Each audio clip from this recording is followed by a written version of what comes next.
Thank you very much. Thank you very much, Mr. Speaker, for allowing me to enter into this historic debate. From my history as a politician and a parliamentarian, this is actually the third state of emergency I am debating. The third. So I have an idea of what we are doing here today. But it seems as though the previous speaker for Aruka Lopino did not understand the exercise that this parliament was engaged in. That was probably the longest 45 minutes in my life. Mr. Speaker, I want to start off by firstly congratulating the member for Siparia, the duly elected political leader of the United National Congress,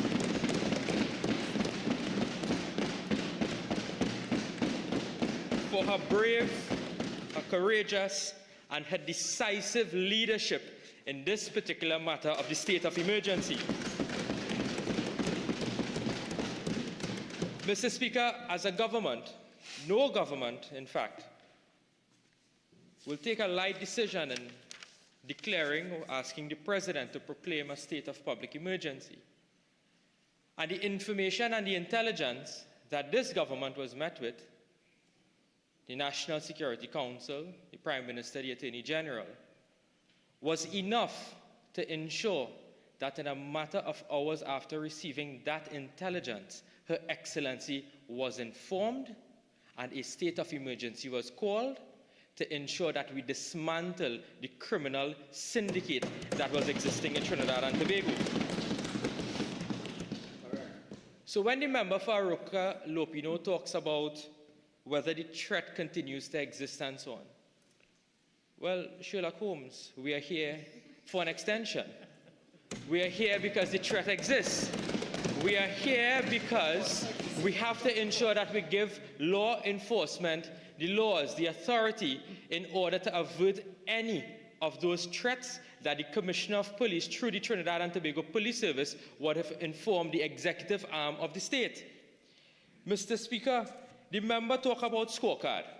He spoke of scorecard, that we didn't provide any evidence of our performance so far for the last 10 days since the state of emergency has been called. The member forgot that he was the Minister of National Security at the time that the last state of emergency came to an end. Where was his scorecard? Where was his scorecard? His scorecard was determined on the 28th of April 2025. Yes, that is the scorecard. But Mr. Speaker, we came prepared in the government to report to the population of Trinidad and Tobago. Mr. Speaker, I have a report in my hand here. A scorecard from 6 a.m. on the 18th of July 2025 to 6 a.m. on the 28th of July 2025, which is today. Mr. Speaker, the total number of operations by the TTPS were 830 operations. Target priority offenders, 319. Repeat that. How much?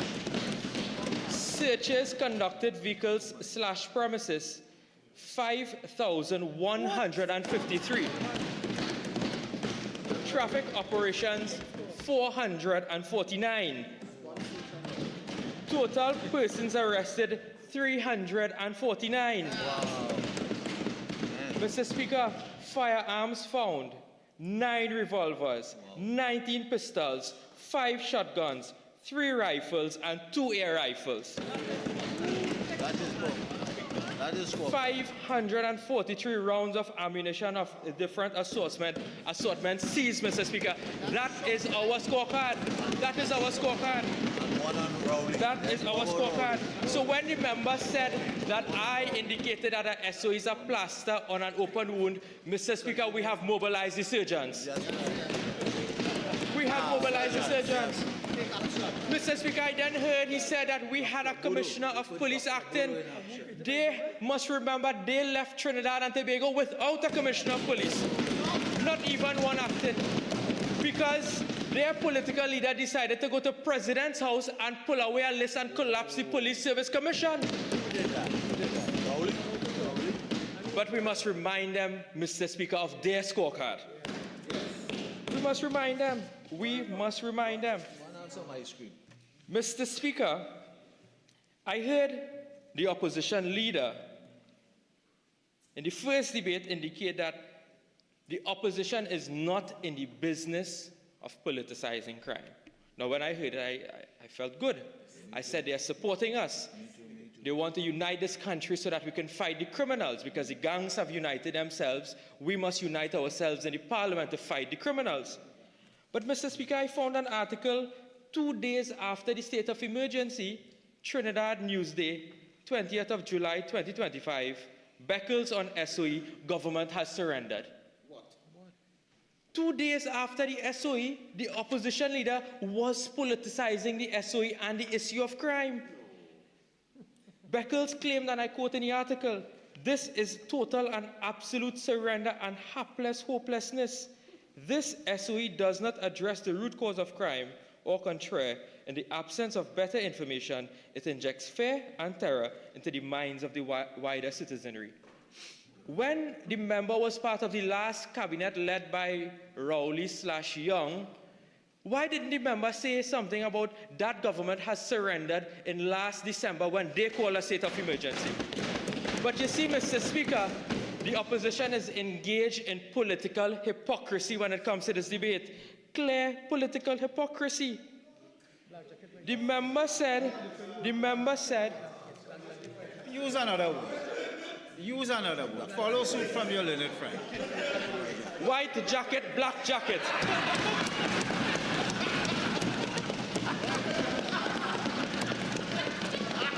Red jacket too, red jacket. Red jacket.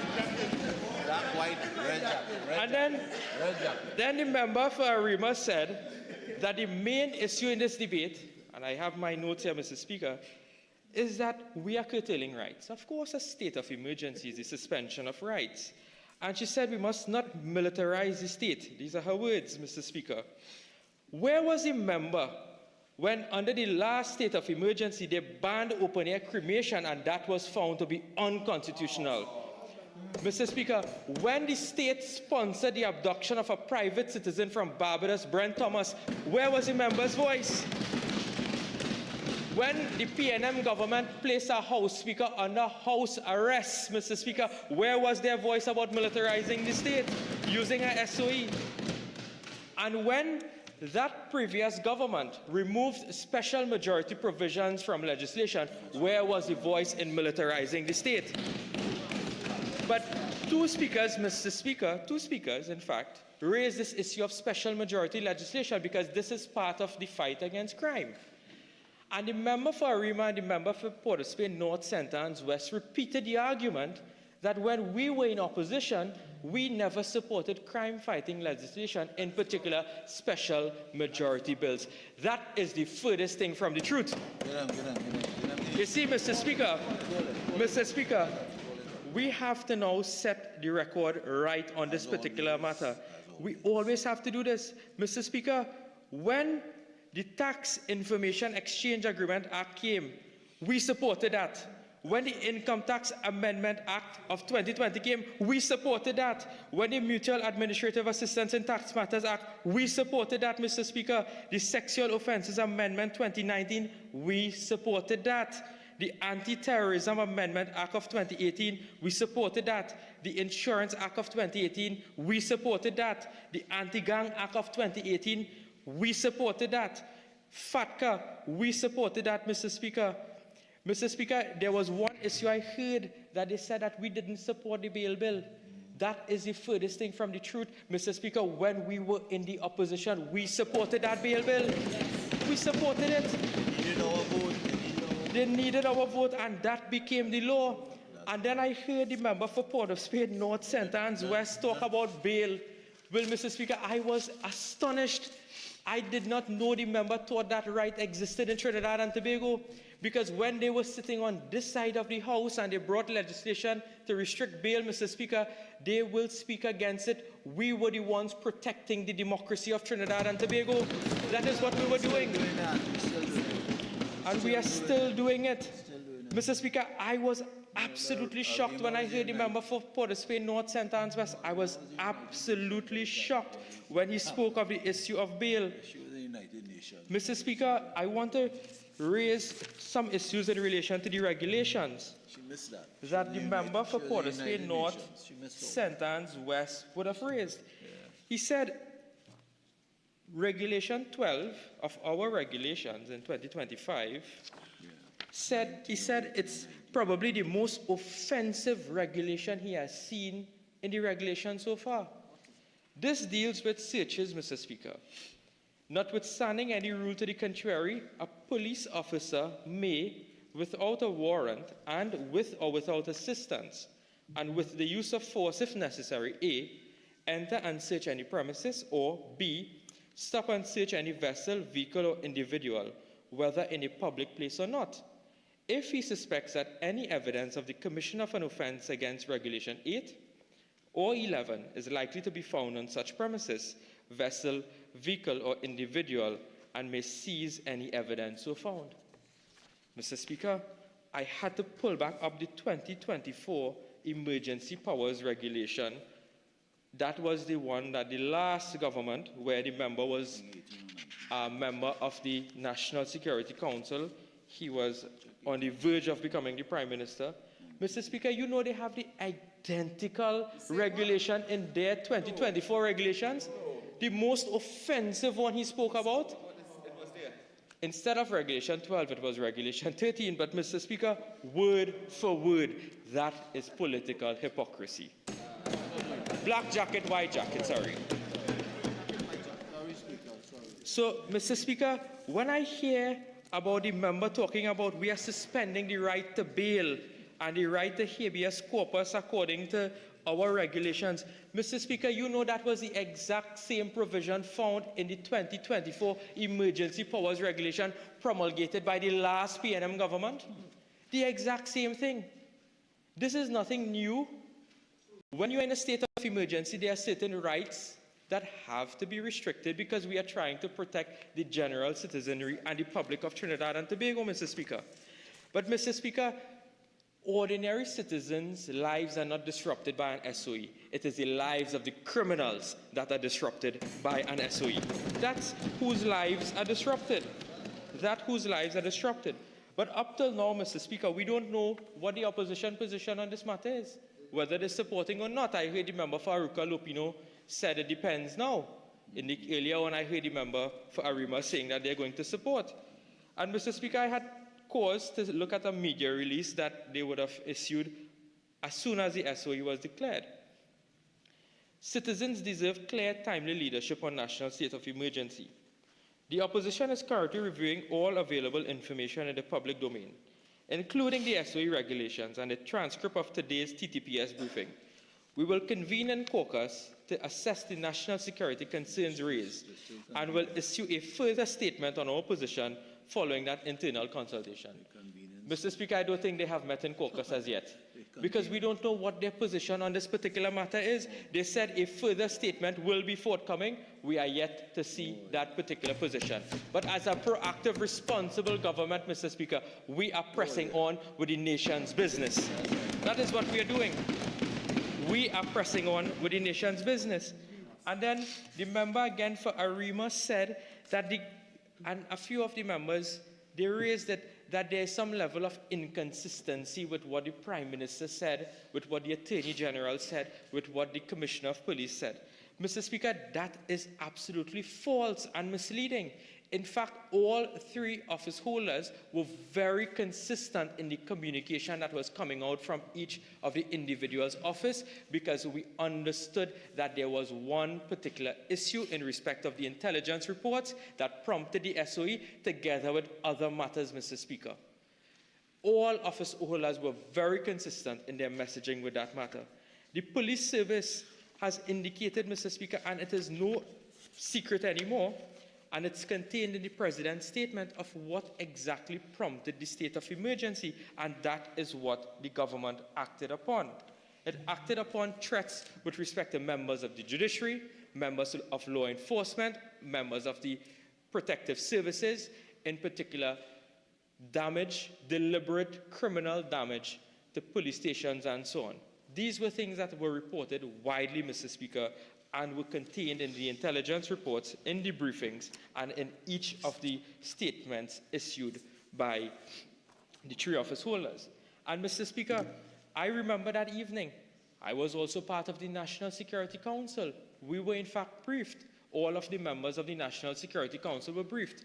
We sat down, we listened to the office holders, we listened to the recommendations that were coming out from the Commissioner of Police, Mr. Speaker, and a clear, deliberate, decisive decision was taken based on those recommendations that were given by the various office holders in law enforcement. But, Mr. Speaker, what were we to do with that information? We were charged with certain sensitive information about these imminent threats, especially to members of the judiciary and law enforcement. Mr. Speaker, it's apt that this debate comes at this time. When there was a 1990 coup, I had cause to go back into the 1990 coup Commission of Inquiry report. It showed that where there was disparity with respect to intelligence gathering and reporting, that the state, certain arms of the state, according to the Commission of Inquiry's report, knew of the attack beforehand. The special branch knew. There was no reporting to the Commissioner of Police. There was, in fact, information that was provided to various political directorates. It's all contained in the report, Mr. Speaker. In fact, the report would have condemned certain actions of the special branch at that time, and that's why it has been restructured now, Mr. Speaker. So if we are charged with that information and we sat idly and did nothing with it, and the threat was to materialize, Mr. Speaker, we would have abdicated in our responsibility. So as a responsible government, for a 1990 incident not to repeat itself, Mr. Speaker, the Prime Minister took courageous, decisive, and swift action to avert and dismantle the criminal syndicate that existed. And that is something, Mr. Speaker, all of us on the government bench, together with the Prime Minister, as she said earlier on, we take full responsibility with respect to the proclamation of this state of emergency. Mr. Speaker, this state of emergency was not called at the time where a party was taking place. It was not called at the time where persons may have had a few beverages, Mr. Speaker. Mr. Speaker, in fact, the last state of emergency, I am told, was in fact called on the night of a party. That's the invitation. Mr. Speaker, I have a document in my hand here. Government of the Republic of Trinidad and Tobago, Office of the Prime Minister. Dr. the Honorable Keith Rowley, Prime Minister of the Republic of Trinidad and Tobago, and Mrs. Sharon Clark Rowley cordially invites you to a New Year's celebration on Sunday, 29 December 2024 at Blimeham House, the residence of the Prime Minister, Tobago. Dress code, elegantly casual. You get invitation? Mr. Speaker, so there was a party at the Prime Minister's residence in Tobago on the 29th of December 2024, which was a Sunday, state of emergency proclaimed early Monday morning. But it gets even curiouser, Mr. Speaker. I have the Hansard record on the 13th of January 2025, where the member for Port of Spain, North St. Anne's West said this. He said the decision was taken by the cabinet in the wee hours of the morning, just after midnight on the 30th of December, from the night of the 29th, having gotten the briefing from Trinidad and Tobago Police Service. So, Mr. Speaker, Port of Spain, North St. Anne's West confirmed that at the time of the party, they were deciding whether or not to suspend citizens' rights and proclaim a state of emergency. That is reckless, irresponsible, and negligent leadership. Where were they? Where are the invitations? Where were they at that time? Were they discussing that around the bar or around the pool? Arima did not. Mr. Speaker, I can tell you as a matter of fact. 14-1, please. What is this about? No. You see, there has been an ad nauseum exchange about reasons and for the extension and all of that. The member is lending context to the decision to make, to ask for the state of emergency. So I'm going to allow him not much longer, but round up that point. Thank you very much, Mr. Speaker. Mr. Speaker, I have a copy of the invite in my hand. It's colored red. You got one? Mr. Speaker, Oh my goodness. were you in that party, Arima? No. I was not in the party. Arima wasn't it. Come on, let's move on, shall we? Let's move on. Forget the color of the invitation and so on. Let's move on. Thank you very much, Mr. Speaker. Mr. Speaker, I can tell you the government led by Kamala Prasad Bissessa made a decision for the state of emergency at the diplomatic center. That is where that decision was made. It was not made at an Oliers party. We were doing serious work. It was serious business that we were involved in, having been briefed by the Commissioner of Police and the Chief of Defense Staff together with the National Security Council, competently chaired by the member for Siparia. It was not around a bar table, Mr. Speaker. I think poolside. It was not around the pool side. For the Spain South. Mr. Speaker, and then they talk about silence. They talk about silence, Mr. Speaker. As soon as the state of emergency was declared, a media release was issued by the Commissioner of Police, followed up by a media briefing a couple hours or minutes after by the Commissioner of Police. Then a few hours later, the Attorney General had a media briefing. And then a few hours after that, the Office of the Prime Minister issued a media release about the state of emergency. That, Mr. Speaker, was us communicating with the public at all material times. That was us doing that. So when they say we are silent and so on, Mr. Speaker, that is absolute rubbish. It is absolute rubbish, Mr. Speaker. Black jacket, white jacket. Mr. Speaker, that is the leadership that we have engaged in with respect to this particular state of emergency, Mr. Speaker. We have looked at various arms of national security. I heard the Prime Minister mention issues with respect to the URP and so on, Mr. Speaker. I have further information in my possession. Mr. Speaker, I am told that of the $300 million allocated to the URP for the current fiscal year, $231 million has been drawn down so far, with only $2 million spent on goods and services.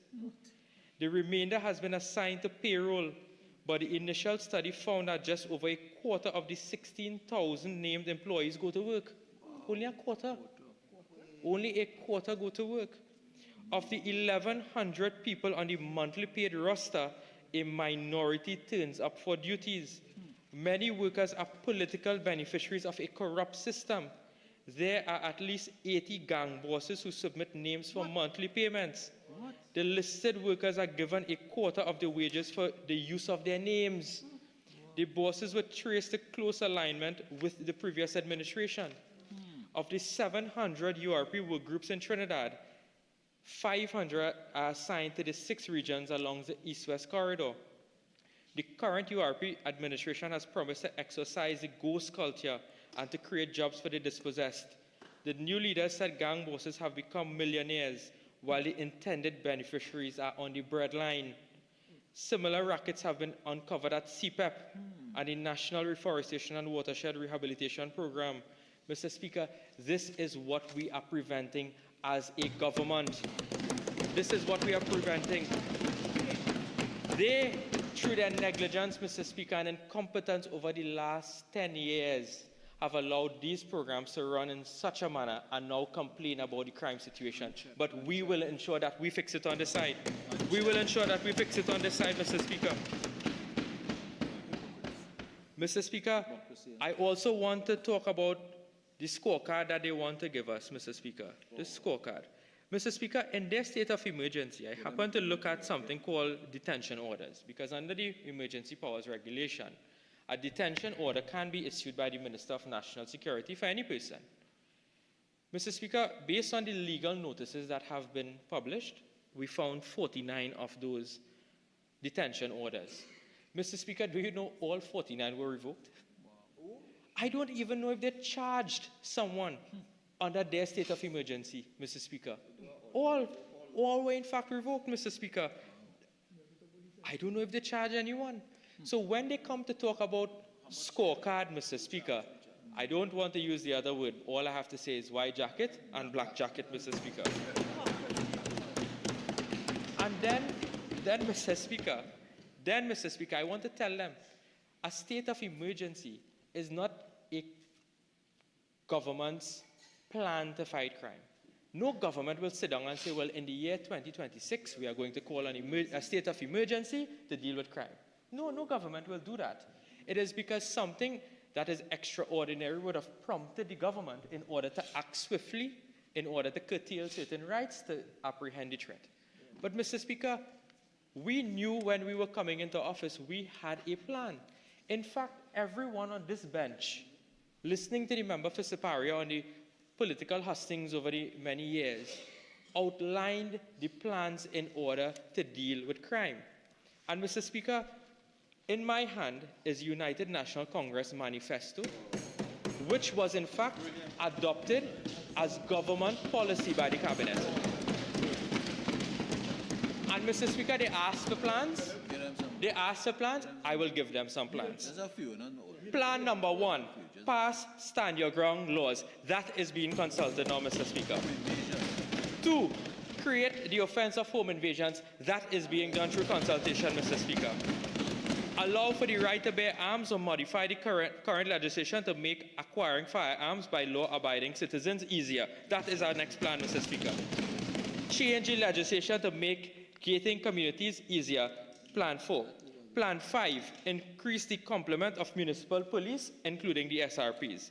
6, introduce police officers full-time in schools. 7, restructure the Ministry of National Security. 8, create a Ministry of Home Affairs, Homeland Security. That was done. 9, create a Ministry of Defense. That was done. 10, create a Ministry of Justice. That was done. Mr. Speaker. Mr. Speaker, establish minimum security detention centers. We will do it. Individual risk and financial assessments. We will do it, Mr. Speaker. Implement ankle bracelets and house arrest systems with updated legislation. That will come, Mr. Speaker. Construct a forensic science complex, Mr. Speaker. The Minister of Justice has that in the pipeline, and that will be done, Mr. Speaker. That will be done. You want plan? We have plenty more plans. 60 plans here I have in my hand, Mr. Speaker, that deals with just crime and criminality. We have another chapter of the book, Mr. Speaker, that deals directly with the criminal justice system in terms of fixing it, Mr. Speaker. And we have, in that one, Mr. Speaker, we have about 36 different plans. If you want plans and you want to be informed, go download the manifesto, read it. This is, in fact, government policy.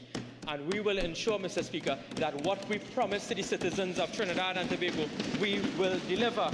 We will deliver, Mr. Speaker. We understand as a government the woes, the cries of the citizen, and we are here to bring some measure of relief to the general citizenry, Mr. Speaker. So, Mr. Speaker, we on this side have justified the need for calling the state of emergency. We have justified the need for extending the state of emergency, Mr. Speaker, and I hope good sense prevails in this chamber, Mr. Speaker, and that all members vote in support of this motion. I thank you very much.